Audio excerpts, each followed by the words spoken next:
अथ मन्त्रपाठः।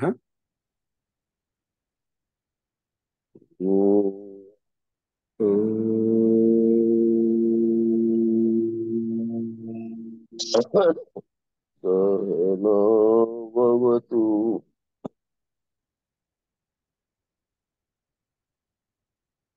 सहनौ भवतु सहनौ भुनक्तु सह वीर्यं करवावहै तेजस्विनावधीतमस्तु मा विद्विषावहै। ॐ शान्ति शान्ति शान्तिः।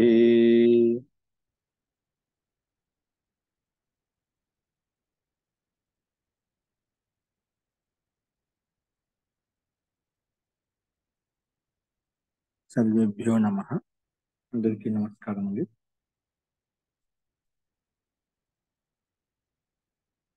మనము ఛాందోగ్యోపనిషత్తులో 6వ అధ్యాయం మొదలు పెట్టుకున్నాము. అలాగే అందులో 2వ ఖండం కూడా మనం ప్రారంభించుకున్నాము. ఈ 2వ ఖండంలో సృష్టి ఉత్పత్తి యొక్క విషయంలో ఈ సృష్టి ఉత్పన్నం కావడానికి ముందు ఏమి ఉన్న ఏది ఎలా ఉన్నది, ఏ విధంగా ఉన్నదంటే అసత్ రూపంలో ఉంటుంది అని చెప్పి కొంతమంది ప్రస్తావించారు. అసత్ రూపంలో అద్వితీయంగా ఉంటుంది.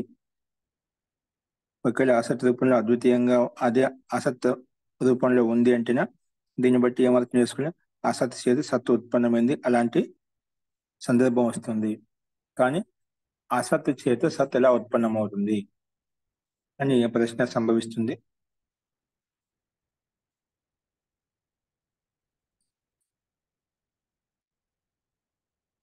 కాబట్టి సత్ చేతనే సత్ ఉత్పన్నమైంది. ఇక్కడ ఇదే సంగతి యుక్తంగా ఉంటుంది. అసత్ అంటే అభావం చేత భావం ఉత్పన్నం కాదు. సత్తాత్మకమైన వస్తు పదార్థం ఉన్నప్పుడే సత్తాత్మకమైనటువంటి వస్తువుని పదార్థం మనం తయారు చేయవచ్చు. కాబట్టి సత్ చేతనే ఈ జగత్ ఉత్పన్నమైంది. సత్ అనేది ఒక సత్ ఒకటిగా ఉండేది, అద్వితీయంగా ఉండేది. దానికి సమానమైనటువంటి తత్వం అంటూ ఏది లేదు, అదే అద్వితీయమైంది. ఆ ఒకటి సత్తా రూపంలో ఉండేది అని చెప్పి నిన్న మనం ప్రస్తావించుకున్నాం. ఇక్కడ మన దీని వ్యాఖ్యాకాలు చాలా మంది దీనికి ద్వైతము అద్వైతము ద్వైత రూపంలో ఉన్నదా అద్వైత రూపంలో ఉన్నదా అని భిన్న భిన్న రకాలుగా ప్రస్తావించుకో అద్వైత రూపంలో ఉండేదని చెప్పి. కానీ ఇక్కడ అంత అనవసరం. ఇక్కడ అంత విచారించడానికి విషయం అంటే ఏం లేదు. కానీ ఇప్పుడు మొత్తానికైతే అసత్ చేత సత్తా ఉత్పన్నమవుతుంది అనే విషయాన్ని ఖండించి సత్తాత్మకమైన పదార్థం సత్తవాన్ జగత్ ఉత్పన్నమవుతుంది, అభివ్యక్తమైంది, ప్రకటీభూతమైంది చెప్పుకున్నామంట. అలా నిశ్చయించుకున్న తర్వాత ఇప్పుడు ఆ సత్తా చేత సత్తాత్మక జగత్ ఎలా ఉత్పన్నమవుతుంది అంటే దానికి ఈ 3వ మంత్రంలో ప్రస్తావించబడి చూడండి.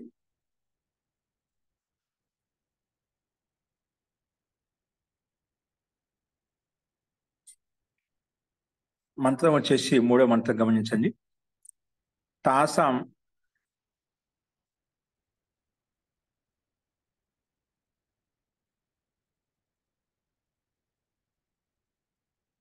తాసాం త్రివృత్తం ఏకైకాం కరవాణి ఇది సేయం దేవతా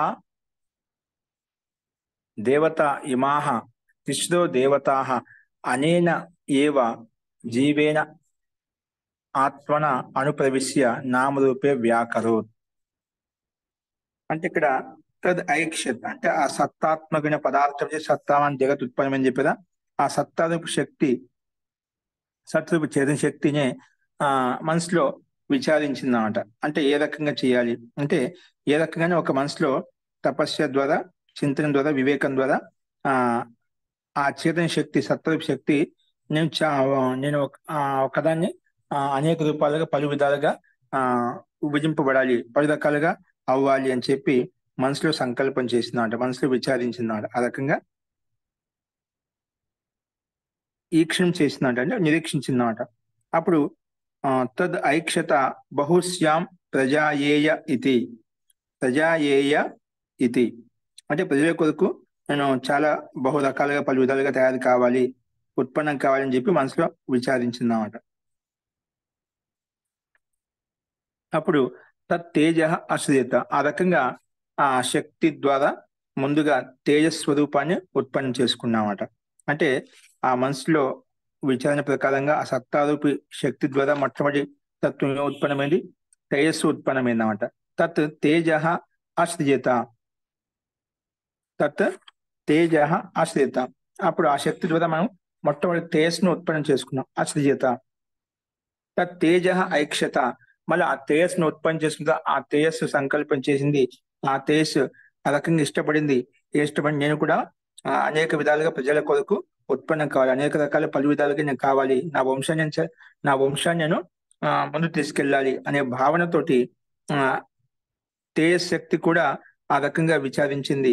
విచారించడం చేత అలాగే విచారించిన ప్రకారంగా ఆ తద్ అపహ ఆశ్రిత, జలంను ఉత్పన్నం చేసిందన్నమాట. ఆ తేజస్సు చేసిన ఉత్పన్నం మళ్ళా ఆ తేజ మహాభూతం అనేది జల మహాభూతాన్ని ఉత్పన్నం చేసిందన్నమాట. జలంను ఉత్పన్నం చేసిందన్నమాట. అందుకే తద్ అపహ ఆశ్రిత, అపహ అంటే నీళ్లను ఉత్పన్నం చేసిందన్నమాట. ఈ రకంగా తేజస్సు అద్భ్య అంటే ఆ నీళ్లు ఇవన్నీ ఉత్పన్నమయ్యాయి. అలా జల మహాభూతం ఉత్పన్నమైంది. అలా ఉత్పన్నమైన తర్వాత తస్మాత్ ఎత్ర క్వాచ, తస్మాత్ ఎత్ర క్వాచ శోచతి, అంటే అందుకే ఎక్కడ కూడా అయినా ఈ శరం అనేది ఆ వేడిగా అయినప్పుడు, అది తీవ్రమైనప్పుడు, ఉష్ణోగ్రత తీవ్రమైనప్పుడు ఏమవుతుంది, మన శరీరం నుంచి స్వేద ఉత్పన్నం అవుతుందన్నమాట. అందుకే ఎత్ర క్వాచ శోచతి, శోచతిని తాత్వం ఇక్కడ ఉష్ణంగా అవుతుందో అప్పుడు స్వేదతే వా, అంటే అది పశ్చిమ రూపంలో చెమటి రూపంలో బయటకు వస్తూ ఉంటుందంట. అదేంటి అది తేజ రూపము జల రూపం ఇవన్నీ ఏంటివి, తేజస్సు ఆ జల మహాభూతం యొక్క తత్వాలు ఈ రెండు మనకు కనిపిస్తున్నవి. వాటి చేతనే ఇవన్నీ ఇలా జరుగుతున్నాయి. శరీరం ఉష్ణంతో యుక్తమైనప్పుడు అక్కడ మనకు చెమటి రూపంలో ద్రవం జల మహాభూతమే అక్కడ ప్రసరిస్తున్నాడు. ఆ జల మహాభూతమే ఉత్పన్నం అవుతాయంట. అంటే ఆ రకంగా శరీరం నుంచి మనకు వెలువడుతాయి అన్నమాట.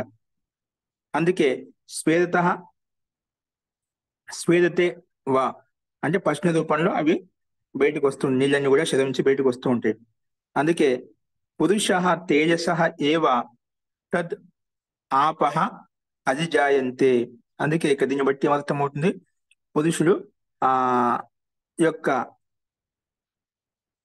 అంటే తేజస్ అయితే ఉందో ఆ తేజస్ ద్వారానే ఆ జల రూపం ఉత్పన్నం అవుతుంది. అంటే అంటే తేజో మహాభూతం ద్వారానే జల మహాభూతం ఉత్పన్నం అవుతుంది చెప్పుకోవచ్చు అనమాట. అంటే అలాగే మన శరీరంలో ఉన్నటువంటి తేజస్ ద్వారానే జల మహాభూతం అనేది అది ద్రవిస్తుంది. ఆ రకంగా శరీరం నుంచే అది బయటికి వెలువడుతుంది అని చెప్పి ఈ రకంగా ప్రస్తావించబడింది. అంటే మొత్తానికి మన శరీరంలో ఉష్ణత వలన ఆ చెమటి రూపంలో బయటకు వచ్చే నీళ్ళు ఏవైతే ఉన్నాయో అవి తేజస్సు కారణం చేతనే వస్తున్నాయి, ఉత్పన్నం అవుతున్నాయి అనే విషయాన్ని ఇక్కడ ప్రస్తావించబడింది అన్నమాట. ఆ తేజస్ ద్వారా నీళ్లు ఉత్పన్నమయ్యాయని చెప్పుకున్నాం, జల మహాభూతం ఉత్పన్నం చేశాయని చెప్పుకున్నాం. ఇప్పుడు ఆ జల మహాభూతం కూడా మళ్ళీ సంకల్పం చేసిందన్నమాట. ఏం చేసిందంటే నేను కూడా అనేక విధాలు పలు విధాలు కావాలి, ప్రజల కొరకు, అంటే ఒక సృష్టి నిర్మాణం కొరకు అన్నిటిగా మనసులో సంకల్పించి విచారించి ఆ ఆ జలాన్ని కలిసి చేసే అన్నం ఆశ్రిత, అన్నాన్ని ఉత్పన్నం చేశాయి. ఇది నెక్స్ట్ మంత్రం చెప్పబడింది. తేషాం కలు ఏషాం తేషాం, అక్కడ చూడండి, అద్భ్య ఏవ తద అన్నాద్యం అన్నం జాయతే, అద్భ్య ఏవ అన్నాద్యం అన్నం జాయతే. అంటే నీళ్ళ ద్వారానే అన్నాది పదార్థాలు ఉత్పన్నమయ్యాయి, నీళ్ళ ద్వారానే అన్నాది పదార్థాలు ఇక్కడ ఉత్పన్నమయ్యాయి అని చెప్పి ఈ రకంగా ప్రస్తావించబడింది. అంటే ఇక్కడ 4వ మంత్రం చెప్పబడింది.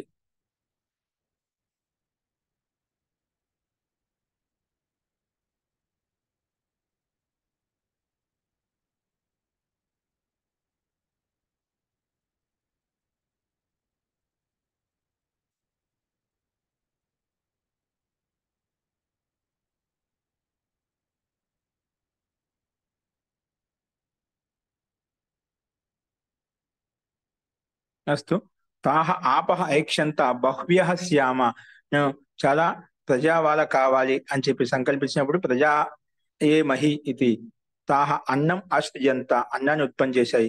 తస్మాత్ ఆ కారణం చేత ఎత్ర క్వాచ వర్షతి తదేవ భూయిష్టం అన్నం భవతి.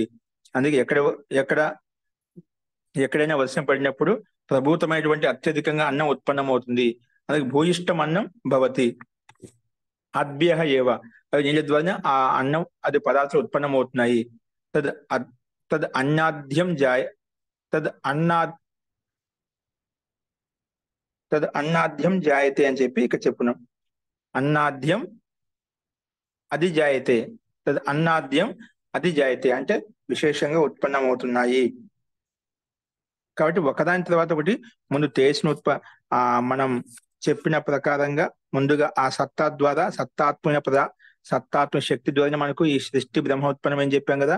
ఆ సృష్టి ఎలా ఏర్పడిందంటే ముందు తేజస్సుతో ఉత్పన్నమైంది. తేజస్సు జలమును ఉత్పన్నం చేశాయి.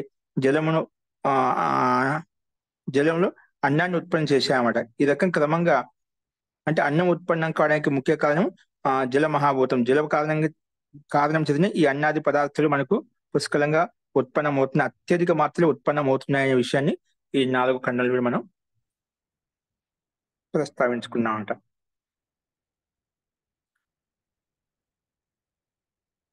అలా చెప్పిన తర్వాత ద్వితీయ ఖండంలో ఈ రకంగా ప్రస్తావించబడింది.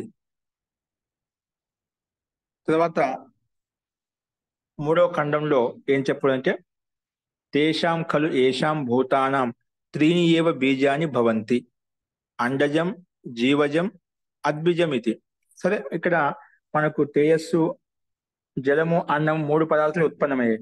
ఏంటి? తేజస్సు అన్నము అలాగే ఆపహ జలము, ఈ 3 పదార్థాలు ఉత్పన్నమయ్యాయి. ఆ 3 పదార్థాలు దృష్టి పెట్టుకుని ఇక్కడ చెప్తున్నట్టు ఆ 3 దేవతలను 3 పదార్థం దృష్టిలో ఉంచుకొని లక్ష్యంగా పెట్టుకుని ఈ రకంగా ప్రస్తావించేది ఇక్కడ.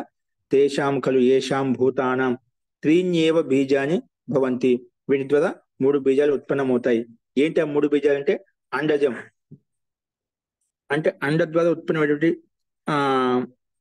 బీజాలు ఏవైతే ఉన్నాయో, పక్షుల ద్వారా ఉత్పన్నమైన బీజాలు ఏవైతే అంటే పక్షులు ఏవైనా కావచ్చు, అంటే గుడ్డు ద్వారా ఉత్పన్నమైనటువంటి అండజం. అలాగే జీవజం జరాయుజం అంటే మనుషుల ద్వారా ఉత్పన్నమైనటువంటి సంతానం అయితే ఉందో జరాయుజం అంటాం. ఉద్బిజం అలాగే భూమి నుంచి వెలువడేటువంటి అంటే భూమిని తీల్చుకొని వచ్చేసేటువంటి క్రిములు కీటకాలు ఏవైతే ఉన్నాయో ఆ ప్రాణులన్నీ కూడా ఇవన్నీ ఉద్బిజం కింద తీసుకుంటామట. ఇవన్నీ కూడా వృక్షాది పదార్థాలు ఇంకేవైతే ఉన్నాయో ఉద్బిజం కింద వృక్షాది పదార్థాలు తీసుకోవచ్చు అన్నమాట. ఇవన్నీ 3 పదార్థాలు ఏవైతే ఉన్నాయో ఇవన్నీ కూడా తేషాం ఖలు ఏషాం భూత త్రీణ్యేవ బీజాని భవంతి అండజం జీవజం ఉద్బిజం ఇది అని చెప్పి చెప్పుకున్నామట. కాబట్టి ఈ రకంగా అండం చేత ఉత్పన్నమైనటువంటివి, జరాయు చేత ఉత్పన్నమైనటువంటివి, ఉద్బిజ పృథివీని భేదించుకొని ఇవన్నీ ఉత్పన్నం అవుతున్నాయి. వృక్షాది పదార్థాలు ఏవైతే ఉన్నాయో ఇవన్నీ కూడా పృథివీని భేదించుకొని ఉత్పన్నం అవుతున్నాయి. వేటి ద్వారా? తేజస్సు ద్వారా, అగ్ని మహాభూతం ద్వారా, జల మహాభూతం ద్వారా, అలాగే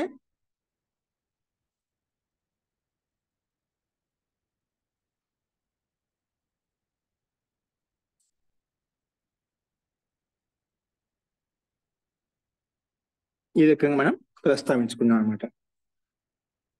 చూడండి, అలాగే ఇప్పుడు మనము ఈ 3 పదార్థముల ద్వారా 3 దేవతల ద్వారా మనం ఏవైతే అండజ జీవజ ఉద్బిజాలు ఉత్పన్నమయ్యాయో వాటిని దృష్టిలో ఉంచుకుని మళ్ళీ ఏం చెప్తున్నా చూడండి. తేజస్సు ద్వారా జలము ద్వారా అన్నం ద్వారా ఈ 3 పదార్థాలు ఉత్పన్నం చెప్పుకున్నాం. తేజో మహాభూతం, జల మహాభూతం, అన్నాది పదార్థాల ద్వారా మనకు అండజ జీవజ ఉద్బిజ పదార్థాలు ఉత్పన్నమయ్యాయి. ఇలా ఉత్పన్నిన తర్వాత ఈ సంసారంలో పదార్థాల యొక్క సంఖ్య మనకు 3ని ఆవరించి ప్రస్తావించబడుతున్నమాట. అది సత్తాత్మ చేతన శక్తి ద్వారా తేజస్సు జలము అన్నం ఈ 3 దేవతలు ఏవైతే ఉన్నాయో 3 దేవతల ద్వారా మనకి 3 పదార్థాలు ఉత్పన్నమని చెప్పుకున్నాము. 3 బీజ రూపంలో ఉత్పన్నం చెప్పాం. ఈ అండాది పదార్థాలు ఏవైతే ఉన్నాయో, అండది జీవజ ఉద్బిజ పదార్థాలు ఏవైతే ఉన్నాయో ఇవి ఉత్పన్నమైన తర్వాత ఇవి అన్నిటిని జీవాత్మతో ప్రవేశింపచేసి నామరూపంలో వ్యక్తం చేయాలి, విస్తరింప చేయాలి. ఏంటి? ఈ జీవజ అండ జరాయజ ఏవైతే మనం ఉత్పన్నం చేసిన తర్వాత ఇవి ఒక జీవాత్మను ప్రవేశింపచేయాలి. ఉత్పన్నమైన తర్వాత వాటి యొక్క గతివిధికి నడవడం కొరకు ఏం చేయాలి? జీవాత్మను ప్రవేశింపచేయాలి అని ఆ రకంగా సంకల్పం చేయబడ్డాయన్నమాట. కాబట్టి అదే విషయాన్ని ఇక్కడ 3వ మంత్రం చూడండి.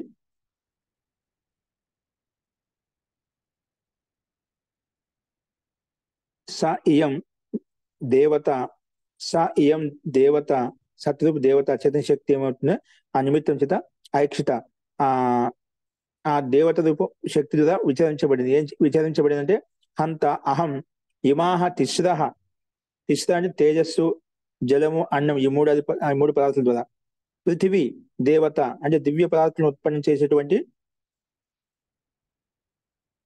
అనేన జీవేన ఆత్మన అనుప్రవేశ్య, ఈ జీవాత్మ ద్వారా అనుప్రవేశింపచేసి ఆత్మను విద్యమానంగా వాటితో ప్రవేశింపచేసి నామరూపే అంటే సంధ్యా సంజీ రూపంలో, వాచక రూపంలో, దృశ్య జగత్ రూపం, దీన్ని ఈ బ్రహ్మాండ రూపంలో వ్యాకరవాణి దీనిని సృష్టించాలి, అభివ్యక్తం చేయాలి, ప్రకటించాలి అని చెప్పి ఈ రకంగా సంకల్పం చేయబడ్డాయన్నమాట.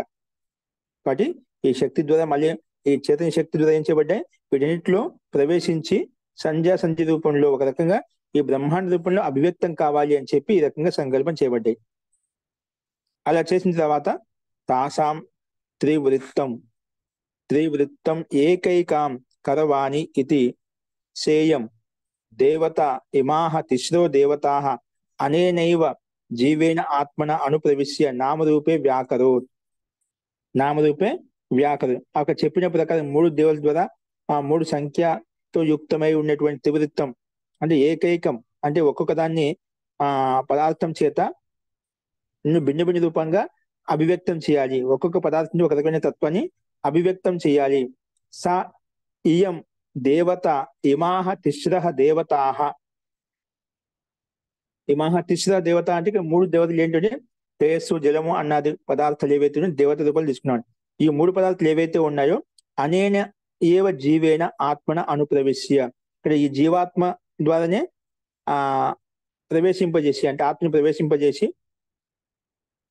అంటే 3 పదార్థం ద్వారా జీవాత్మ ప్రవేశింపజేసి నామరూపే సంధ్య రూపంలో అంటే ఒక ఆకృతి విశేషంలో అంటే పిండ రూప విశేషంలో యుక్తం చేసి ఈ దృశ్య జగత్తును వ్యాకరోత్ అంటే విస్తరింపజేస్తున్నాడు, అంటే అభివ్యక్తం చేస్తున్నాడు, ప్రకటింపజేస్తున్నాడు.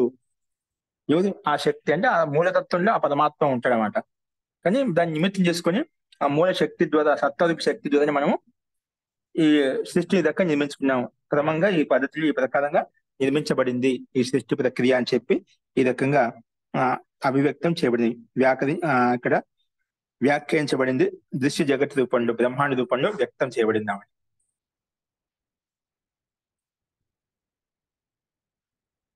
కాబట్టి ఈ అన్నాది పదార్థముల ద్వారా అండది స్వేదది ఉద్భిజ పదార్థాలు ఏర్పడినప్పుడు వీటన్ని కూడా ఆత్మాది పదార్థాలు వీటన్నిటిలో ఆత్మను ప్రవేశింపజేసి ఒక సృష్టి రూపంలో, దృశ్య జగత్ రూపంలో అభివ్యక్తం చేయబడింది. ఒక ప్రాణి రూపంలో ఈ సృష్టిలో ఆ ప్రాణులకు సంబంధించినటువంటి తత్వాలు ఏవైతే వాటినన్నింటిని కూడా అభివ్యక్తం చేయబడింది అని చెప్పి ఇక్కడ ఈ మంత్రాంశంలో మనం స్పష్టంగా తెలుసుకోవచ్చు.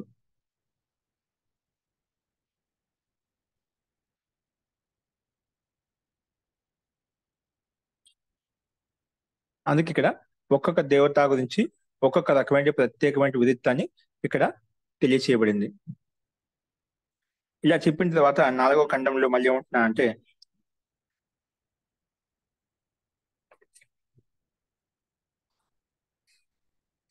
అంతకంటే ముందు కూడా తాసాం త్రివృత్తం అంటే త్రివృత్తం ఏకైకాం అకరోత్. తాసాం త్రివృత్తం అంటే వాటిని క్రమంగా ఈ సంసారాన్ని విస్తరింపబడిన పదార్థాలు 3 పదార్థాలు ఏవైతే ఉన్నాయో ఆవరించబడి ఉన్నాయని చెప్పామంటే అండాది పదార్థాలతో, ఉద్భిజ అది పదార్థాలతో ఈ 3 పదార్థాలు ఒక్కొక్క తత్వం ఒక రకమైన తత్వం భిన్న భిన్న రూపంలో అభివ్యక్తం చేయబడింది బ్రహ్మాండంలో. అందుకే అగ్ని, జలము, అన్నాది పదార్థాలు ఏవైతే ఉన్నాయో అలాగే అన్య పదార్థాలు ఏవైతే ఉన్నాయో వీటన్నిటిలో కూడా ఆ దేవతలను విస్తరింపజేసి అంటే అన్నాది పదార్థాలను విస్తరింపజేసి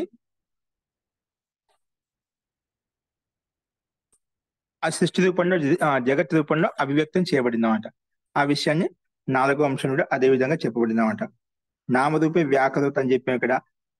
ఇక్కడ మాత్రము దేవతాః త్రివృత్తః ఏకైకాం భవతి తత్ మే విజానీహి ఇది. అటువంటి తత్వాన్ని నా ద్వారా నువ్వు తెలుసుకో, వీడి యొక్క సృష్టి విద్య యొక్క రహస్యాన్ని నా ద్వారా తెలుసుకో అని చెప్పి ఇక్కడ అభివ్యక్తం చేయబడినమాట. అందుకే ఆ పదార్థం ఈ तीनों देवताओं से 3 बार आवृत्त कैसे किया ये मुझे समझो. 3 సార్లు ఎలా ఆవరించబడ్డాయి, 3 సార్లు ఈ రకంగా ఎలా అభివ్యక్తమయ్యాయి ఈ పదార్థముల ద్వారా, అది వాస్తవం తెలుసుకోవాలనే విషయాన్ని ఇక్కడ ప్రస్తావించబడింది. అది ఏంటంటే చూడండి, యదగ్నే రోహితం రూపం తేజసః తద్రూపం, యత్ శుక్లం తద్ అపాం, యత్ కృష్ణం తద్ అన్నస్య అపాభాగాత్, యద్ అగ్నేః రోహితం రూపం తేజసః తత్ రూపం యత్ శుక్లం తత్ అపాం, యత్ కృష్ణం తద్ అన్నస్య అపాగాత్, అగ్నేః అగ్నిత్వం వాచారంభణం వికారః నామధేయం త్రీణి రూపాని ఇత్యేవ సత్యం. అంటే ఇక్కడ మనకు ఈ మండుతున్నటువంటి తేజోవంతమైన అగ్ని యొక్క తత్వం, అగ్ని యొక్క స్వరూపం ఎలా ఉంటుంది, రక్తవర్ణంలో ఉంటున్నాడు. బాగా అగ్ని తేజవంతంగా ప్రకాశవంతంగా ఉన్నప్పుడు ఆ అగ్ని ఏ విధంగా తేజవంతంగా ఉంటుందో, అంటే తేజవంతంగా రక్తవర్ణంలో ఉంటుంది. అంటే ఇది రక్తవర్ణంలో ఉంటుంది, ఆ తేజస్సు యొక్క రూపం అట. రక్తవర్ణ రూపం ఇది తేజస్సు యొక్క రూపం. అలాగే ఏ శుక్లవర్ణంలో ఏదైతే ఉందో అది జలం యొక్క రూపం అట. శుక్లవర్ణంలో ఉండే తత్వం అయితే ఉందో అది జల రూపము. అలాగే కృష్ణవర్ణంలో ఉన్నటువంటి పదార్థం ఏదైతే ఉందో, కృష్ణవర్ణంలో ఉండే పదార్థాన్ని, నలుపు వర్ణంలో ఉండే పదార్థం అవి అన్నాది పదార్థాలు తీసుకోవాలి, అన్నాది పదార్థాల యొక్క రూపము. మరి అగ్ని యొక్క రూపము రక్తవర్ణము, జలం యొక్క రూపం ఏంటంటే శుక్లవర్ణము, అలాగే అన్నాది పదార్థం యొక్క రూపం ఏంటి కృష్ణవర్ణం అని చెప్పుకున్నమాట. అందుకే అగ్నికి ఈ 3 ఆవరణాలు ఏవైతే ఉన్నాయో భిన్న భిన్న రూపంలో ప్రస్తావించబడింది. అంటే ఆ అగ్ని భిన్న భిన్న రూపం ఏ విధంగా ఉంటుంది అంటే, అగ్ని ఎక్కడ ఉంటుంది, అగ్ని చేత కేవలం ఏమేమి ఉత్పన్నం అవుతుంది, అందుకే అగ్ని ఎక్కడ ఉంటుంది, ఆ అగ్ని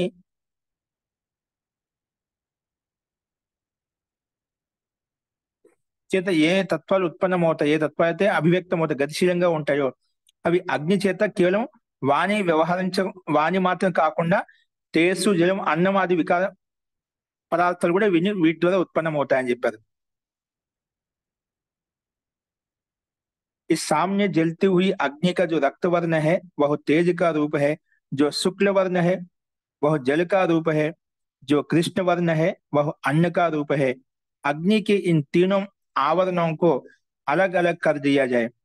అగ్ని యొక్క ఈ 3 ఆవరణ భిన్న భిన్న రూపాలు చేసినప్పుడు తో అగ్ని కహా రైతే, ఇప్పుడు భిన్న భిన్న రూపంలో మనం కలిపినప్పుడు అన్ని ఒకే చోట చెప్పుకున్నాము. భిన్న భిన్న రూపంలో ఉన్నప్పుడు అగ్ని కహా రైతే ఎక్కడ ఉంటుంది. अग्नि तो केवल वाणी का व्यवहार करने के लिए तेज, जल, अन्न के विकार का नाम है. అగ్ని తో కేవలం వాణి కా వ్యవహార करना, అగ్ని అనేది కేవలం వాణిగా వ్యవహరించడం కొరకు ఉపయోగపడుతుంది. అంటే అగ్ని యొక్క తత్వం ఉన్నప్పుడు వాక్కు ద్వారా మనం మాట్లాడగలుగుతున్నాం, చేయగలుగుతున్నాం అంట. తేజస్సు, జలము, అన్న ఇవన్నీ ఏవైతే ఉన్నాయో వాటిలో ఇవన్నీ కేవలం వికారం మాత్రమే. అక్కడ మూలంగా తేజస్సు యొక్క తత్వం అక్కడ పనిచేస్తుంది. అది సత్యతో వ్యక్తి రూపి హే. కానీ వాస్తవం చూసినట్టు 3 రూపంలో ఈ 3 యొక్క తత్వాల చేత అది అభివ్యక్తం అవుతుంది. కానీ మన పేరుకు చెప్పడం వాక్కు ద్వారా చెప్పుకుంటున్నాము, మన ముందు చెప్పుకున్నామట. మనం వాక్కు ద్వారా మాట్లాడుతున్న తేజ రూపం ద్వారా చెప్పుకుంటున్నాం అంటున్నాం. కానీ అక్కడ మూలంగా చూస్తేనే తేజస్సు, జలము, అన్నం ఈ 3 వికారాలతో యుక్తమైనటువంటి తత్వం ద్వారా మనకు ఇవన్నీ ఏ తత్వాలు అన్ని భిన్న భిన్న రూపంలో వ్యక్తం అవుతున్నాయి, అభివ్యక్తం అవుతున్నాయి, గతిశీలంగా ఉంటున్నాయి. కాబట్టి వాక్కు ద్వారా మనం ప్రస్తావించగలుగుతున్నాము, అంటే మాట్లాడగలుగుతున్నాము. కానీ వెన్నిటికి ఆధారము, మూల ఆధారము ఈ 3 తత్వాల యొక్క కలయిక మనం తీసుకోవాలంట. కానీ సహజంగా మనం పైకి మాత్రం అగ్ని ద్వారా మనం వాక్కుగా వ్యవహరిస్తున్నామని చెప్పుకుంటాం. కానీ సత్యం ఏంటి, ఈ 3 తత్వాలు అందులో విద్యమానంగా ఉన్నాయి అనే విషయాన్ని ప్రస్తావించారు ఇక్కడ.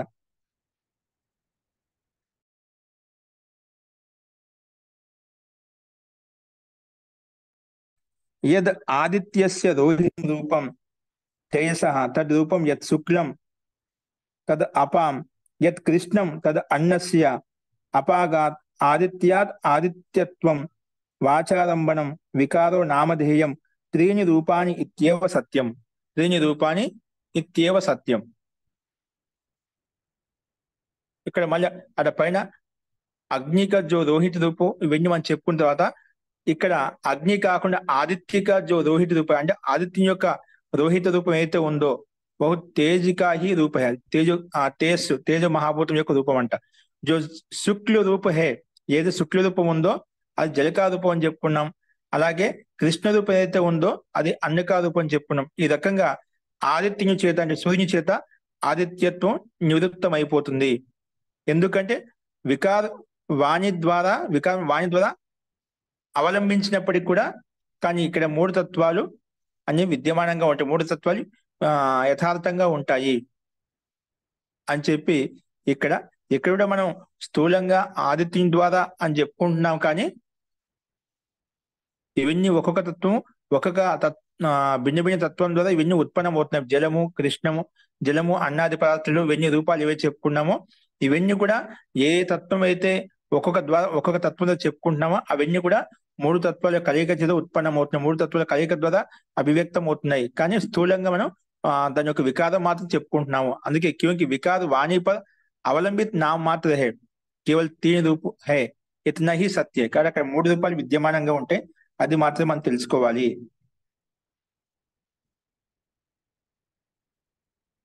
అందుకే ఈ సూర్యకో దేఖో ఈ సూర్యుని చూసినప్పుడు ఏమవుతుందంటే ఇసుక జో రక్తవర్ణ హే ఓ తేజికా రూపము, జో శుక్లవర్ణం ఏదైతే ఉందో అది జలం యొక్క రూపం చెప్పుకున్నాం.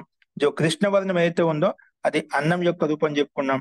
కానీ సూర్యునికి ఈ మూడు ఆవరణాల యొక్క ఆవరణ భిన్న భిన్నంగా చూసినట్లయితే అప్పుడు సూర్యుడు ఎక్కడ ఉంటాడంటే సూర్యుడు మాత్రం వాక్కు ద్వారా వ్యవహరింపబడతాడు. కానీ తేజము జలము అన్నం ఈ వికారాలు రూపంలో మనం ఏది చెప్పుకుంటే వికారం అంటే ఆ సూర్యుని యొక్క వికార రూపంలో మనం ప్రస్తావించుకున్నాం. వాస్తవంగా అయితే మూడు రూపాయల తత్వాలు ఉంటాయి. కానీ వాక్కు ద్వారా చెప్పుకున్నప్పటికీ కూడా ఈ మూడు తత్వాల యొక్క అంశం అనేది అక్కడ విద్యమానంగా ఉంటుంది అని చెప్పి ఈ రకంగా ప్రస్తావించబడింది. అలాగే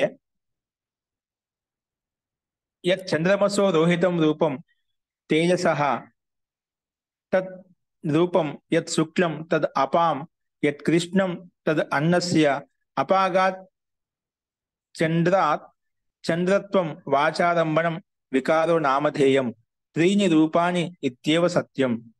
అంటే అందుకే చంద్రమా యొక్క జో రోహిత రూపం ఏదైతే ఉందో అది బహు తేజికాహి రూపం అని చెప్పుకున్నాం. ఇక్కడ కూడా జో శుక్ల రూపం ఏదైతే ఉందో అది జలం యొక్క రూపం అని చెప్పుకున్నాం.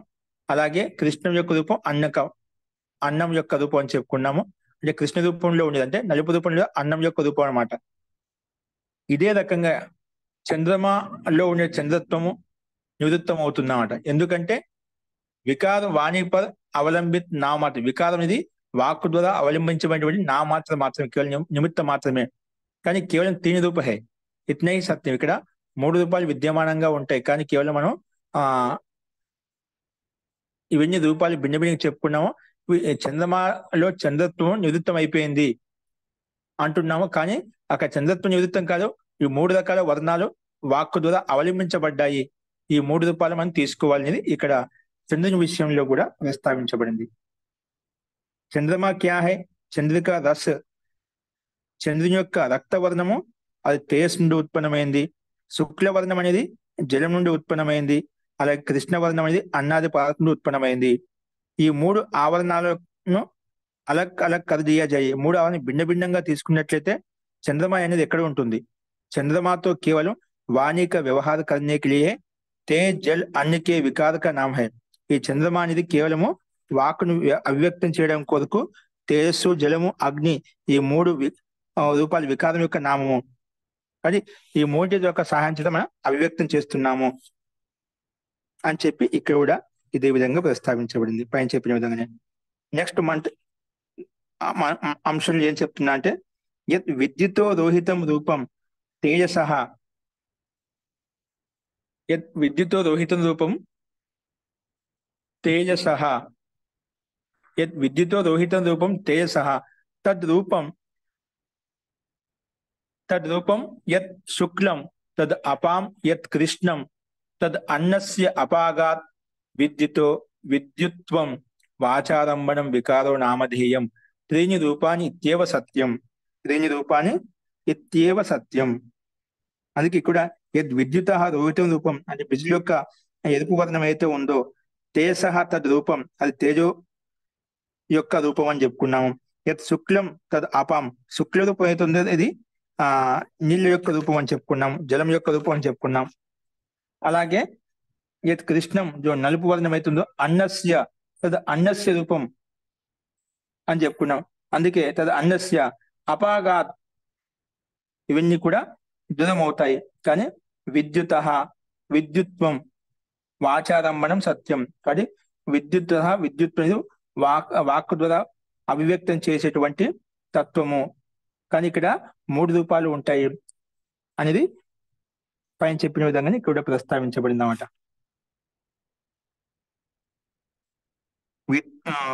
విద్యుతో విద్యుత్వం వాచారంభణం వికారో నామధేయం త్రీణి రూపాని ఇత్యేవ సత్యం. ఈ 3 రూపాలే ఇక్కడ యథార్థంగా స్వరూపంగా ఉంటాయి. ఇది మాత్రమే మనం అర్థం చేసుకోవాలి. जो कुछ रोहित सा वह तेज का रूप है ऐसा उन्होंने जाना. ఆ రకంగా తెలుసుకున్నాడు. जो कुछ शुक्ल सा है वह जल का रूप है. जो शुक्ल सा है वह जल का रूप है ऐसा उन्होंने जाना. तथा जो कुछ कृष्ण सा है वह अन्न का रूप है ऐसा उन्होंने जाना. तो దాదాపుగా అన్నిటికీ మనం చంద్రుడిని చూసినా విద్యుత్తులో చూసినా అలాగే చంద్రమాలు చూసినా సూర్యులు చూసినా అన్ని ఆ ఒక్క తత్వం మారిన తర్వాత మిగిలిన తత్వాలను కూడా కొన్ని వాక్యక అంశాలు వాణి యొక్క వికార రూపాలని చెప్పి కానీ 3 తత్వాలు విద్యమానంగా ఉంటాయని అన్ని మంత్రాంశాలు ఇదే విధంగా ప్రస్తావించుకున్నాం. అంతిమంలో ఇక్కడ ఏమంటున్నా అంటే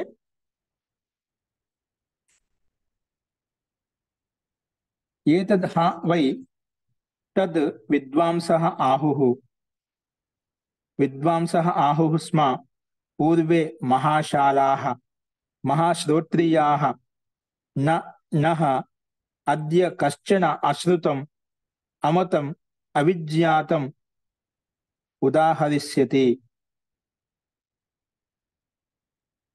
ఉదాహరిష్యతి హి ఏభ్యః విదాంచక్రుః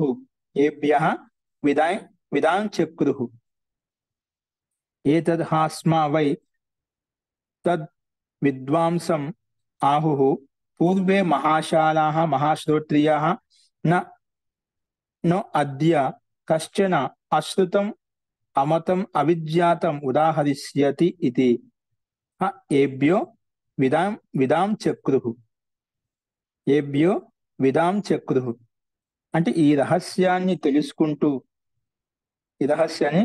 ఏతద్ స్మ వై తద్ విద్వాంసం స ఆహుః అంటే ఆ విజ్ఞానాన్ని విద్వాంసులు ఏవైతే తెలుసుకొని ప్రస్తావిస్తారో పూర్వే మహాశాలాః అటువంటి వ్యక్తులు మహాన్ గృహస్థులు మహాశ్రోత్రియాః ప్రకాండ వేదజ్ఞులు కర్మకాండులు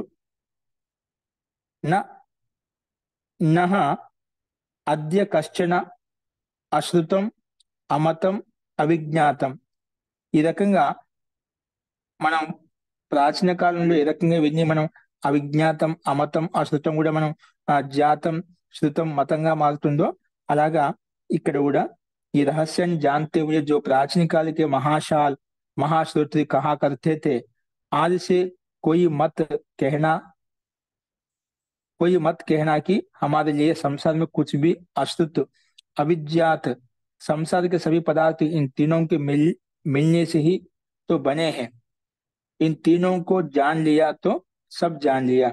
कई సంసారంలో ఉండే పదార్థాలు ఏవైతే ఉన్నాయో వీటిని అశ్రుతాన్ని అమతాన్ని అవిజ్ఞాతాన్ని మనం ఏవైతే మనం తెలుసుకుంటున్నామో ఇవన్నీ కూడా संसार के सभी पदार्थ इन तीनों के मिलने से ही तो बने हैं। इन तीनों को जान लिया है तो सब जान लिया। ఈ రకంగా అన్ని పదాలు కలిసినప్పుడు ఇవి తెలియబడుతున్నాయి అని చెప్పి ఇక్కడ ఈ రహస్యాన్ని తెలుసుకొని వాళ్ళు ఆ రకంగా మహాన్ గ్రేస్తులు, మహాన్ శ్రోత్రులు, వైదికులు ఆ రకంగా తయారయ్యారని విషయం ప్రస్తావించబడింది. అలాగే యద్ రోహితం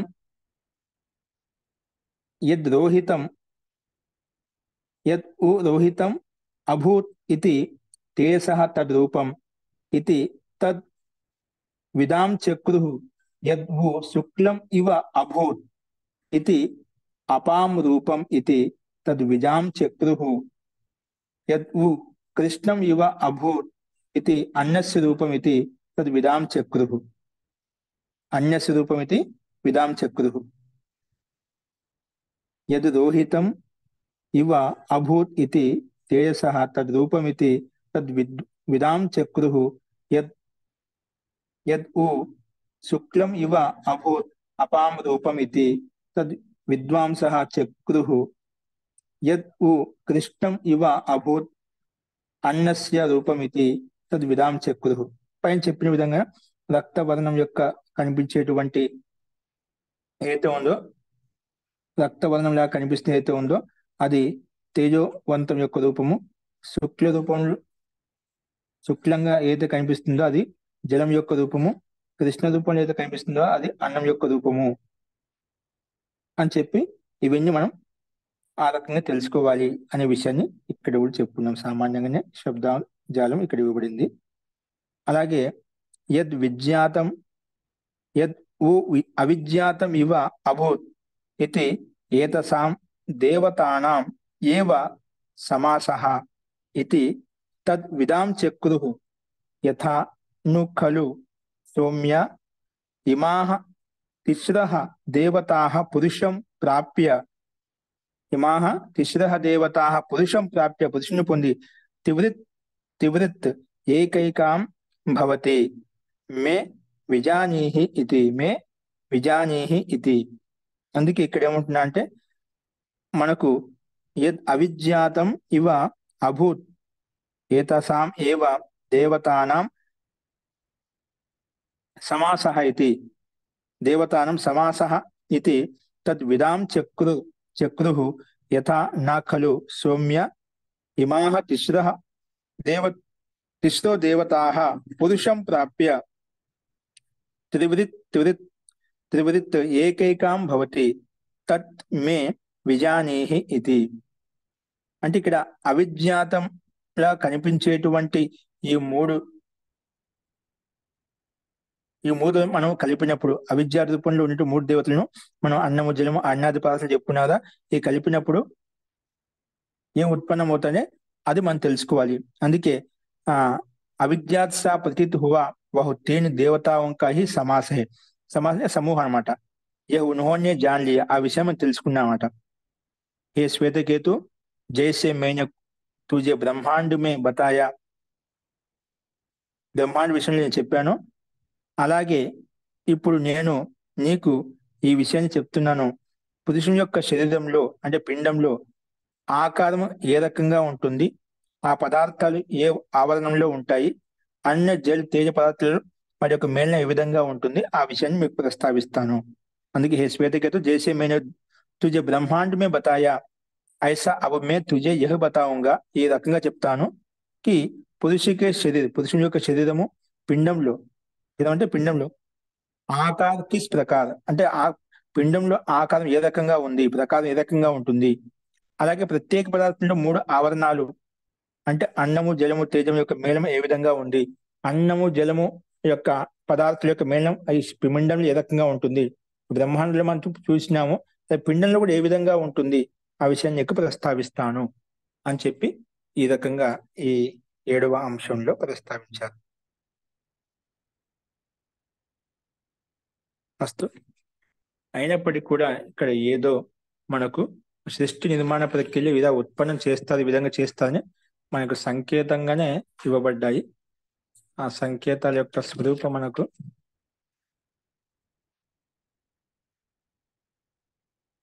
సూక్ష్మ చింతనం ద్వారా వాటి యొక్క విశేష ధ్యానాభ్యాసం ద్వారా మనకు వాటి యొక్క స్వరూపాన్ని తెలుసుకోవచ్చు. లేదు ఇలాగే ఇంకా పథకాలను బట్టి తెలుసుకోవచ్చు.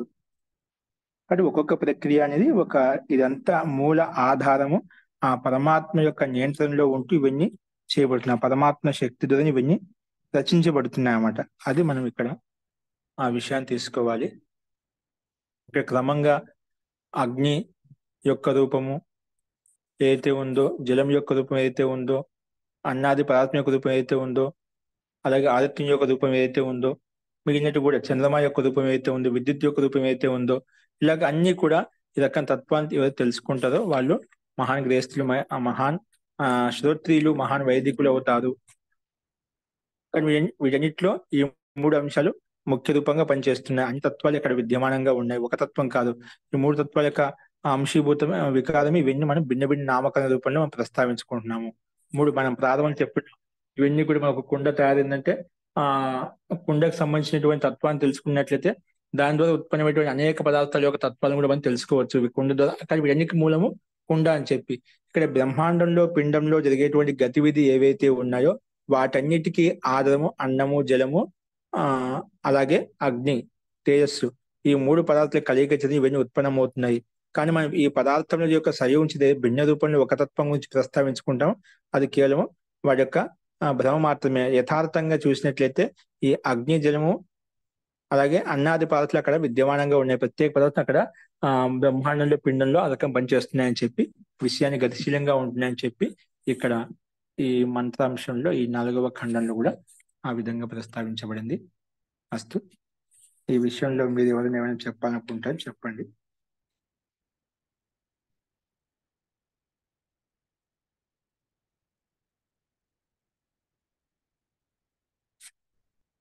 ఇక్కడ ఒక విషయాన్ని నేను మళ్ళీ ఓకే చెప్పినప్పుడు మళ్ళీ అదే విషయం ఉంది. ఈ విషయంలో మీరు ఏమన్నా చెప్పాలనుకుంటే చెప్పండి. మీకు తెలిసిన అభిప్రాయం ఏ రకంగా విన్నారో దాని విషయం మీద మనం చర్చించవచ్చు. ఒక 2 నిమిషాలు. మిగిలిన అంశం మనం రేపు చెప్పుకుందాము. ఈ విషయం ఇంకా కొంచెం సంకేత రూపంలో ఉన్నదాన్ని ఏదైనా విస్తృతంగా ఏదైనా ఉంటే చూస్తాను నేను. అస్తు. మహోదయ, జీ ఇక్కడ సృష్టికి ఆరంభమున సత్తే ఉండును అన్నాడు. ఈ సత్ అంటే ప్రకృతి మహోదయ. షష్ఠ ప్రపాఠకము ద్వితీయ ఖండంలో సత్తా అంటే శక్త అనేది కేవలం సత్తా, ఆ పరమాత్మ యొక్క సత్తా తీసుకో. సత్తా అని ప్రకృతి, సృష్టి గమించే మూల రూపంలో ప్రకృతి ఉంటుందన్నమాట. ఆ ప్రకృతిని ఆ పరమాత్మ శక్తి ద్వారా అభివ్యక్తం చేయాలంటే పరమాత్మ సంకల్పం చేశాడు అన్నమాట.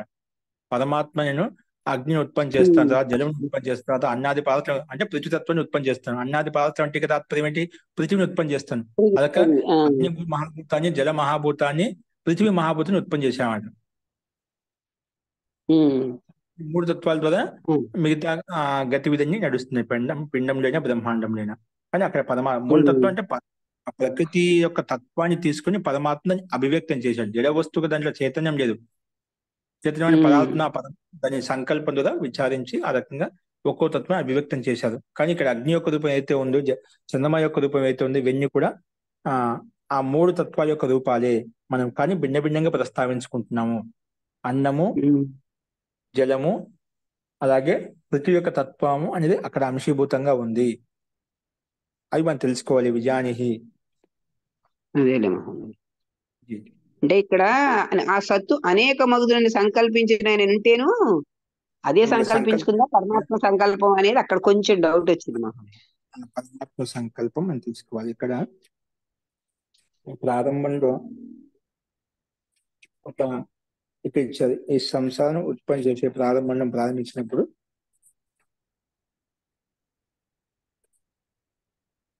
ఈ షష్ఠ ప్రపాఠకము ద్వితీయ ఖండములో ఇక్కడ 537 పేజీలో సత్వరూపు చేతన శక్తిని సత్వరూపు చేత అంటే పరమాత్మ యొక్క సత్తా కూడా ఉన్నమాట. సత్వరూపు చేతన శక్తిని ఇచ్చాకి అని ఆ సత్వరూపు చేతన శక్తి వరకుని జడతత్వానికి ప్రకృతి మూలతత్వానికి లేదు, జడ వస్తువు కాబట్టి. అంటే ఆ పరమాత్మ శక్తిని మనం తీసుకోవాలి. సరే అంటే పరమాత్మని సంకల్పం చేసి ఇలా ఒక్కో దాంట్లో ఈ సృష్టి ఉత్పత్తి ప్రక్రియ ప్రారంభం చెప్పుకున్నాం. అక్కడ కూడా ఇదే విధంగా ప్రస్తుతానికి కొంచెంగా భిన్నంగా మార్చి సంకేత రూపంలో వాటికి రూపాలంటే ఈ బ్రహ్మాండంలో కనిపించే రూపాలు ఏవైతే ఉన్నాయి ఈ మూడు పదార్థాల యొక్క తత్వం కలయిక చెందిన వీటిని భిన్న భిన్న రూపాల్లో మనకు అభివ్యక్తం చేసుకుంటాం, వాటిని ఉపయోగించుకుంటాం. ఆ బ్రహ్మాండంలో గతివిధి పనిచేస్తున్నాయి. అలాగే పిండంలో కూడా అదే విధంగా మనం తీసుకోవాలనే విషయాన్ని మనం చెప్పాం. బ్రహ్మాండంలో ఇప్పుడు అలాగా ఉన్న ఏదో రూపం కనిపిస్తుందో అది వీటి యొక్క రూపమే అంటే ఏది తీసుకున్నా కూడా వీటి యొక్క రూపమే అని చెప్పి ఆ సంకేతం మనకు ఇక్కడ కనిపిస్తుంది అన్నమాట. సరే మహోదయ. అస్తు. ఇప్పుడు మనకు అవి తెలియనప్పుడు ఏమవుతా అంటే ఇప్పుడు నిజంగా ఆ చంద్రుడే అలా ఇంకొక తత్వాన్ని ఉత్పత్తి చేసాడు, అగ్నితత్వం జలతత్వాన్ని ఉత్పత్తి చేసింది, జలతత్వం పృథ్వీ మహాతత్వాన్ని ఉత్పత్తి చేసింది, మళ్ళీ పృథ్వీతత్వం అనేది మళ్ళీ ఆకాశతత్వం మళ్ళీ ఇక్కడ వాయుతత్వాన్ని మనం అలా ఊహించుకుంటాం. అలా కొన్ని చోట్ల వ్యాఖ్యానం చేస్తుంటాం. కానీ వీటన్నిటికీ ఆధారభూతం ఆ పరమాత్మ. అందుకే అన్నిటికీ పరమాత్మే కదా. అందుకే చాలా మంది ఏంటంటే ఏమంటారు అంటే అద్వైతం వాళ్ళు ఇదంతా ఏం అంటే పరమాత్మ యొక్క శక్తి అనే అంతా పరమాత్మే ఈ మూడు తత్వాలు గౌణంగా తీసుకుని చెప్తా ఉంటారు. అంటే వాళ్ళు స్వీకరిస్తారు పరమాత్మ యొక్క అంశం జీవాత్మకైనా ప్రకృతికైనా ఆ పరమాత్మే ఆధారపడి మొత్తం పరమాత్మయం కాబట్టి పరమాత్మనే జీవాత్మైనా పరమాత్మ లేనిది ఈ ప్రకృతిన ఏమీ చేయలేము అనమాట. జీవాత్మ చేయగల స్వతంత్రంగా ఉంది కాబట్టి అంధకారంలో పడి ఉంటుంది. అంధకారంలో పడడం ముఖ్యం కదా. ఆ పరమాత్మ దగ్గర ఉన్న జ్ఞాని అందరికీ పంచిపెట్టడం, అందరికీ కళ్యాణ మార్గం తీసుకెళ్ళడం అది ఆయన యొక్క ఉపయోగిత. ఒక వ్యక్తి దగ్గర వస్తువు ఒక పదార్థం ఉందంటే అది ఉపయోగించుకున్నప్పుడు అందరికీ ఏ విధంగా సహాయపడుతుందో అలాగే పరమాత్మ దగ్గర ఉన్న జ్ఞాన్ని అందరికి వినియోగించడం అతని యొక్క ఉపలబ్ధి, అతని యొక్క సార్థకత అన్నమాట. కానీ ఈ రకంగా మూడు పదార్థాల యొక్క తత్వం అనాది, మూడు పదార్థాలు ఖచ్చితంగా అనివార్యంగా ఉండాలి. అంటే అలాగే ఖాళీగా ఉండదు అన్నమాట. అది ఉపయోగం ఖచ్చితంగా చేయాలి. చాలా మందికి ఇదే శంక ఉంటుంది, పరమాత్మ అందరి మంచి వాళ్ళని తయారు చేయొచ్చు కదా ఎందుకని చెప్పి. చెప్పండి. మీరు చెప్పేది చాలా బాగుంది. మరి ఆ జ్ఞానాన్ని పంచేటప్పుడు కర్మ ఏదన్నా అంటే అలా అయిందనుకోండి, మళ్ళీ వీళ్ళకి మళ్ళీ కర్మ చుట్టుకుంటుంది కదా. ఆ విషయాన్ని ప్రస్తావించాడు. ఆ కర్మలు చుట్టుకుంటున్నాయి కాబట్టి ఆ కర్మానుగుణంగా అందరికి మళ్ళీ అదే విధంగా అతనికి పంపించేస్తున్నామట. ఇది పరమాత్మ చేతిలో కూడా ఉంది. జీవాత్మ స్వతంత్రమైంది కాబట్టి ఉన్నప్పుడు కూడా అది పూర్తి జ్ఞాన స్వరూపంతో యుక్తమై లేదన్నమాట. జ్ఞానాన్ని పంచేటప్పుడు కూడా ఆ జ్ఞానం సరిగ్గా అంటే అంత మరి పూర్తి జ్ఞానం తెలియకుండా ఉన్న జ్ఞానాన్ని పంచుతున్నారు అనుకోండి, అప్పుడు కూడా తప్పుడు జరిగితే మళ్ళీ కర్మ మళ్ళీ అనుభవించాలి. పూర్ణ జ్ఞానం వదిలేదు. మానవులకి తెలిసిన జ్ఞానాన్ని పంచుతూ ఉన్నారనుకోండి మహోదయ, పంచుతున్న సమయంలో ఏదన్నా అంటే వాళ్ళు కావాలని కాదు, తప్పు ఇబ్బంది పెట్టాలని కాదు, మరి ఇబ్బంది జరిగింది అనుకోండి మహోదయ, అప్పుడు మరి కర్మను మళ్ళీ అనుభవించాల్సిందేనా? ఖచ్చితంగా అనుభవించాల్సిందే. మరి అప్పుడు మరి జ్ఞానం తెలిసి మరి జ్ఞానాన్ని పంచమంటున్నారు కదా, జ్ఞానాన్ని పంచుతుంటే మరి మళ్ళీ అనుభవించాలి కదా, మరి అప్పుడు ఎట్లాగా? జ్ఞాని పంచాలన్నప్పుడు ఇది ప్రక్రియ అనేది ఏదో ఆదితో స్టార్ట్ అయింది కదా, ఈ సృష్టికి ఆది రూపం చెప్పుకోవచ్చు అన్నమాట. ఎప్పుడైతే పరమాత్మ ఇచ్చాడో ఇవి అనాది కాలం నుంచి నడుస్తూ ఉన్న జీవాత్మ యొక్క ప్రక్రియ, పరమాత్మ యొక్క ప్రక్రియ అని దీనికి ఆది అంతములు లేవు అనమాట. వాళ్ళకి ఏవైతే ఉన్నాయో, ఏవైతే జ్ఞానం ప్రస్తావించారంటే వాళ్ళకు ప్రారంభంలో చేసినటువంటి కర్మానుగుణంగానే జ్ఞానం పెడతారు అనమాట. ఆ జ్ఞానం పంచిపెట్టే కర్మలు ఏంటి అనుభవించడం అని కాదు కదా. వాళ్ళ కర్మానుగుణంగా ఎవరికి అందరికీ ఒకే రకమైన జ్ఞానం ఉండదు, అందరికీ ఒకే రకమైనటువంటి ఉపదేశం ఉండదు. అక్కడ భిన్న భిన్న వ్యక్తులకు భిన్న భిన్న కర్మానుగుణంగా భిన్న భిన్నంగా ప్రస్తావిస్తారు పరమాత్మ అక్కడ. ఇది కేవలం మనం ఈ సృష్టి యొక్క నిర్మాణం చెప్పుకుంటున్నాం అంతే. ఇక్కడ మాత్రము ఈ సృష్టి యొక్క ఉత్పత్తి గురించి చెప్పుకున్నాం అంతే. ఎలా ఉత్పత్తి అనేది ప్రళయకాలం ఎలా ఉంటుంది, ప్రళయ కంటే ముందు ఎలా ఉంటుంది, ఈ ప్రక్రియ పరమాత్మ ఏ రకంగా సంకల్పం చేసి ఇవన్నీ పంచభూతాలు ఎలా తయారు చేసాడు, ఆ పంచభూతాల సహాయం చేత మిగతా చంద్రుడు విద్యుత్ ఇవన్నీ ఎలా ఏర్పడ్డాయి, అవి ఏ రకంగా గతివిధి చేస్తున్నాయి అనేది ఇక్కడ ప్రస్తావించారనమాట. అది ఓకే మహోదయ, అదే జ్ఞానం చెప్తా ఉన్నారనుకో, ఆ జ్ఞానం తెలిసిన జ్ఞానాన్ని పంచుతూ ఉన్నప్పుడు పొరపాట్లు ఏమన్నా అయితే మళ్ళీ అప్పుడు మరి ఎట్లాగా అని అడుగుతున్నారు. పంచుతున్నప్పుడు ఎవరు పంచుతున్నారు? జీవాత్మ పంచుతుందా, పరమాత్మ పంచుతున్నాడా? తెలియని ఆత్మలకి. తెలియని ఆత్మలకు పంచిపెట్టేది ఎవరు? తెలిసిన ఆత్మ. తెలిసిన ఆత్మ అంటే ఎవరు? పరమాత్మ, జీవాత్మ? జీవాత్మ. జీవాత్మ తెలిసి అంటే మహాపురుషులే ఉండాలి, ఋషి ఉండే, మహర్షి ఉండే. వాళ్ళు ఎప్పుడు తెలిసిందే తెలియనిదేం ప్రస్తావించారు, ఎప్పుడు కూడా పొరపాటు చేయదు. తెలిస్తే తెలిసింది పొరపాటిస్తారు, లేకుంటే పొరపాటు చేయదన్నమాట. మనం మనసులో పొరపాటు చేస్తుంటాం, లేనిపోని చెప్తుంటాం ఒక్కోసారి, మన ఓకే ఊహతో చెప్తూ ఉంటాం. తెలిసిన ఆత్మ ఋషి అయితే గిన ఖచ్చితంగా విద్వాంసుడు కూడా పొరపాటు చేస్తారు, పండితుడు కూడా పొరపాటు చేస్తారు, మాలాంటి వాళ్ళు కూడా పొరపాటు చేస్తుంటాం అన్నమాట. కానీ ఒక ఋషిత్వాన్ని పొందిన వ్యక్తి పొరపాటును చెప్పడం అన్నమాట. అక్కడ ఋషిత్వాన్ని పొందినటువంటి మహాన్ ప్రకాండ విద్వత్త కలిగిన యోగి ఎవరైతే ఉన్నారో వాళ్ళు ఏది తెలుసో అదే తెలియంది కొంచెం కూడా ప్రస్తావించడం. ఇది తెలియదమ్మా అంటారు, నా జ్ఞానం ఇంతవరకే ఉంది, నేను ఇంతవరకు వెళ్ళగలిగాను. దీంట్లో అన్ని చెప్పుకున్నాం. ఇప్పుడు ఉద్దాలక మహర్షి దగ్గరికి వచ్చిన 5 మంది జిజ్ఞాసులు శ్రద్ధ భక్తిపూర్వకంగా నాకు బ్రహ్మ వైశ్వానర ఆత్మ గురించి ప్రస్తావించమంటే, నాకు ఈ విషయం మేము సంతృష్టి పరచలేము, మీకు పూర్తిగా చెప్పలేను, నాకు కూడా తెలియదు, నేను కూడా మీతో వస్తాను, అక్కడ అశ్వపతి రాజా ఈ విషయంలో విద్య అధ్యయనం చేస్తున్నాడు, మనం అక్కడికి వెళ్దాం, ఆత్మ గురించి చెప్తాడని చెప్పి అక్కడికి వెళ్తారు. వాళ్ళకి ఏది తెలుస్తుందో వాళ్ళు అది తెలుస్తున్నాం, అది చెప్తున్నామంట. ఇంకా పరమాత్మ విషయంలో చెప్పాల్సిన జీవాత్మ ఆయన కర్మానుగుణంగా ఎవరికి ఏం జీవాలన్నా అదే ఇస్తాడనమాట. మనం ఉపదేశించలేదు కదా, మన మాట ఎవరు విన్నది కదా, మనం తప్పులు చేస్తామండి. కానీ ఋషి ఎప్పుడు తప్పు చేయడు, మహాన్ పురుషులు ఎవరు తప్పు చేయదు, ఎవరు ఉపదేశిస్తున్నా అంటే అది తప్పు చేయదు అంటే ఉన్న విషయాన్ని మనం ప్రస్తావిస్తున్నాం. ఓకే. ఋషి కాకుండా మరి చాలా మంది కూడా నార్మల్ గా ఇప్పుడు చెప్తా ఉండే వ్యక్తులు చాలా మంది ఉంటారు కదా మహోదయ, మరి అప్పుడు వాళ్ళకి ఇబ్బంది కలిగితే అదైనా అనుభవించాల్సింది కదా. ఇబ్బంది ఎందుకు కలుగుతుంది? అది ఇబ్బంది అంటే లేనిపోని చెప్పా కొన్ని నిజంగా అజ్ఞానే ఉన్నాయి, అందరికి ఉపదేశిస్తున్నాను, అది మీకు అది జ్ఞానయుక్తంగా తీసుకుని అది యథార్థంగా తీసుకుని చేస్తే అది ఆ దోషం వ్యక్తికి లభిస్తుంది, మీకు లభిస్తుంది. అంటే దాని ప్రభావానికి మనం కూడా లోనవుతాం. నాకు తెలిసి చెప్పే వాళ్ళైనా ఆ రకంగా చేస్తున్నా అంటే అది అంధకాలం నుండి చెప్తున్నారు, అలా ఉపదేశించకూడదు. అంటే హానిని కలిగించే విధంగా, పాప మార్గంలో అధర్మ మార్గంలో వెళ్లే విధంగా, లేదంటే ఇతరులకు హాని కలిగించే విధంగా ఏదైనా ఉంటుందంటే అది దోషయుక్తమే ఖచ్చితంగా.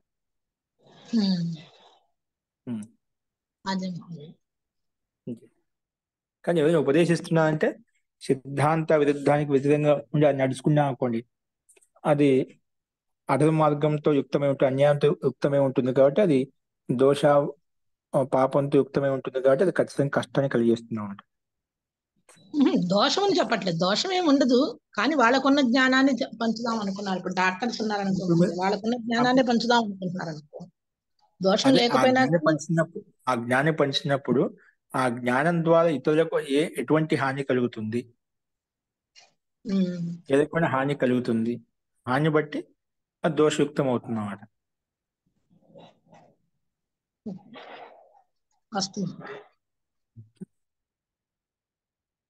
కానీ ఋషులు మహర్షులు యథార్థంగా ఉండేది బోధిస్తారు. కాబట్టి ఇక్కడ దాని కింద ఉండేటువంటి వాళ్ళు అక్కడ అల్పజ్ఞానం చేత ఉంటది కాబట్టి యోగిత్వం అనేది ఉండదు, కాబట్టి వాళ్ళ దోషాలు ఉండొచ్చు. ఓకే, దాదాపుగా వాళ్ళకి తెలిసడానికి ప్రయత్నం చేస్తారు, కానీ అలా ఎవరు ఉండదు అన్నమాట. దాదాపుగా అయితే ఉండేది చెప్తారు, ఉండేది ప్రస్తావించ, లేకపోతే దాన్ని ఎంత తెలుసు అదే విధపని ప్రస్తావించుకుంటాం.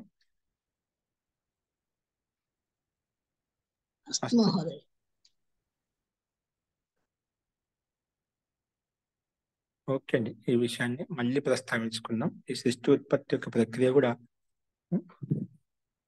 సంకేతాత్మకంగానే ఉంది.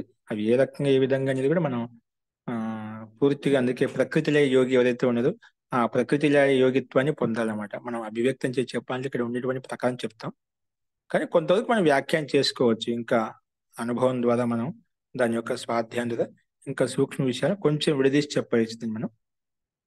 అలాగా తద్గత సంబంధించిన విషయాలు కూడా భిన్న భిన్న చోట్ల ప్రస్తావించబడదు. కొన్ని చోట్ల విషయ ప్రతిపాదన స్పష్టంగా ఉంటుంది, కొన్ని చోట్ల సంకేత రూపాన్ని తీసుకుంటూ ఉంటాం. అది మనం ఆ సంకేతాన్ని బట్టి ఈ రకంగా ఉంటుంది, కానీ యథార్థమైనటువంటివి. ఇప్పుడు కొన్ని విషయాలన్నీ వాక్కు ద్వారా మనం వర్ణించలేము, వాక్కు ద్వారా చెప్పలేము అనమాట. అవి అతీతాత్మకంగా ఉంటాయి. ఈ రకంగా చేయొచ్చు అంటే, ఏ రకంగా చేయొచ్చు అది ప్రాక్టికల్ గా మనం దాన్ని దిగినప్పుడే అవన్నీ అర్థమవుతాయి, విషయ ప్రతిపాదన అంతా తెలుస్తుంది అన్నమాట. అస్తు. ఓకే, మిగతా రేపు చూద్దాం. శాంతి పాఠ.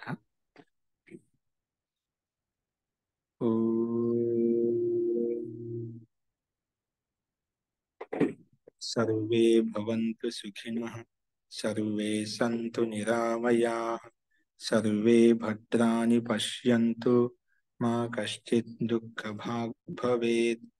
ఓం శాంతి శాంతి శాంతి. సర్వేభ్యో నమః.